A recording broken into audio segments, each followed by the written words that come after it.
would like to thank you for giving me an opportunity, and it's my pleasure to introduce myself.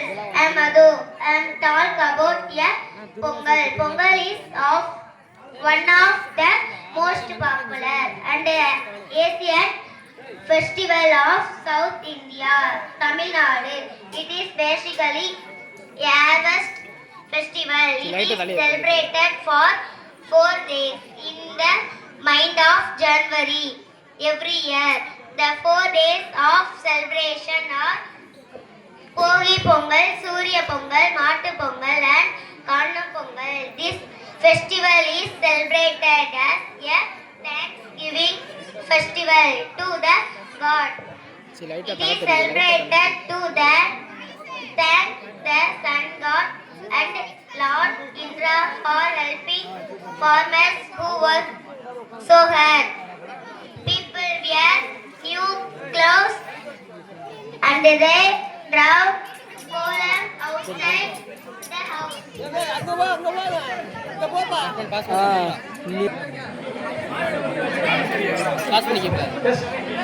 அனைவருக்கும் முத்தான முதற்கண் வணக்கத்தை தெரிவித்துக் கொள்கிறேன். என் பெயர் புண்ணியஸ்ரீ. இந்தியாவின் சிறந்த விஞ்ஞானி, குடியரசுத் தலைவர் போன்ற பல பெருமைகளுக்குரிய அவர்களை அப்துல் கலாம் பற்றி நான் பேச வந்துள்ளேன். 1931 ஆண்டு அக்டோபர் மாதம் 15ஆம் நாள் ஜைனுல் ஆப்தினுக்கும் ஆசியம்மாவுக்கும் மகனாக ராமேஸ்வரத்தில் பிறந்தார். இவரது முழு பெயர் ராகுல் பகீர் ஜைனுல் ஆப்தின் அப்துல் கலாம். 1955ஆம் ஆண்டு விண்வெளி ஆய்வு குறித்த பொறியியல் படிப்பை சென்னையில் உள்ள MITயில் சேர்ந்து படித்தார். பின்னர் முதுகலை பட்டமும் பெற்றார். பல ஏவுகணைகளை பறக்கவிட்டு இந்தியாவிற்கு பெருமை சேர்த்ததால் இந்தியாவின் ஏவுகணை நாயகன் என அழைக்கப்படுகிறார். இந்தியாவின் 11வது குடியரசுத் தலைவராக பதவியேற்றார். பத்மபூஷன், பத்ம விபூஷன், பாரத ரத்னா போன்ற பல விருதுகளை பெற்ற பெருமைக்குரியவர். எல்லாருடைய வாழ்க்கையும் வரலாறு ஆவதில்லை. வரலாறாய் ஆனவர்கள் தனக்காக வாழ்ந்ததில்லை. பொன்மொழிக்கு பொருத்தமானது அப்துல் கலாம் என்று. கனவு காணுங்கள், ஆனால் கனவு என்பது நீ தூக்கத்தில் காண்பது அல்ல.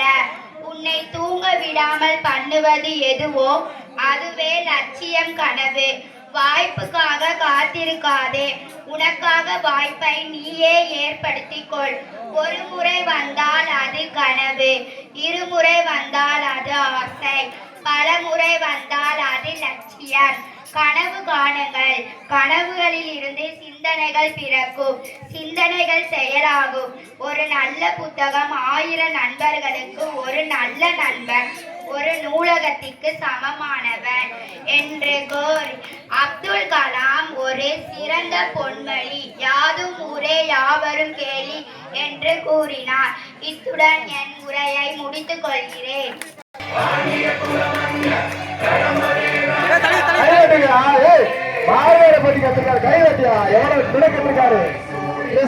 எடுத்து கிரீட வச்சு கைதட்டு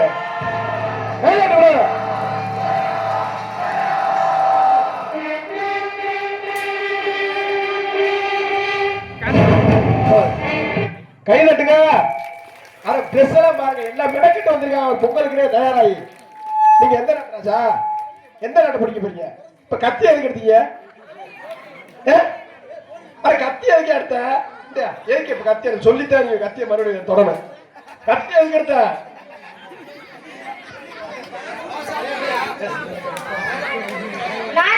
வீரபாண்டிய கட்டபொம்மன், நீதான் ஜாக்சன் துரையன். ஆமா ஆமா. வட்டி வானம் பொழிகிறது, பூமி விளைகிறது, உனக்கேன் கொடுப்பது கிஸ்தி. எங்களோட வயலுக்கு வந்தாயா, ஏற்றமிழத்தாயா, நெற்பாசி நடுவே நிலை கண்டாயா, நாட்டு நட்டாயா, களை பறித்தாயா, கலனிவாழ் உழவர்க்கு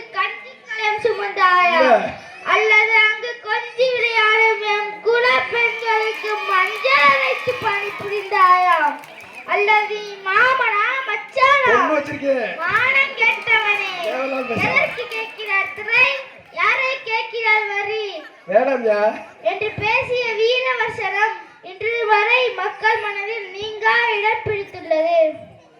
மாமனா மச்சான் எதுனா போவாங்க யாரு பொண்ணு கட்டுற ஐடியா இருக்கா இல்லையா வாழ்த்துக்கள் நான் அகரவரிசையில் அம்பேத்கரை பற்றி சிறிய கவிதை பேச போகிறேன்.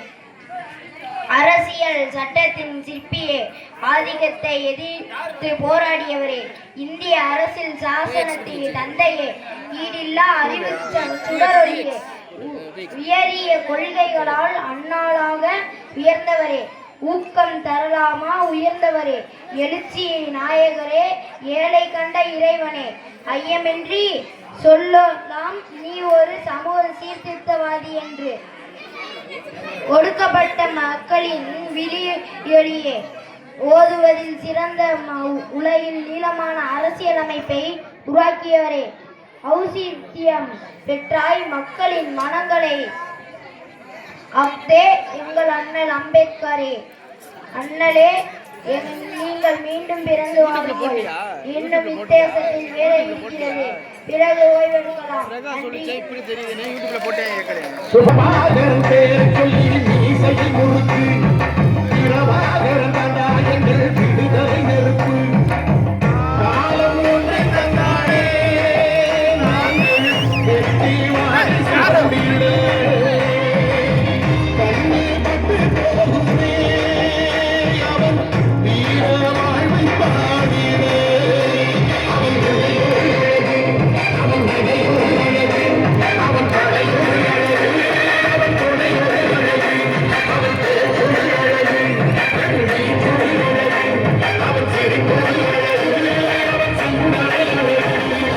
இரவாகரம் பேர் சொல்லி மீசையை முறுக்கு இரவாகரம் தந்தாயங்கள் விடுதலை நெருப்பு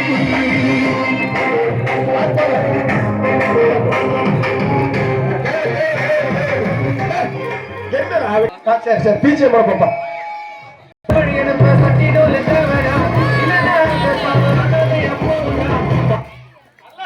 போறியா அப்படி போறியா Dr. Bhimrao Ambedkar was a great leader. He was born on 14th April 1891.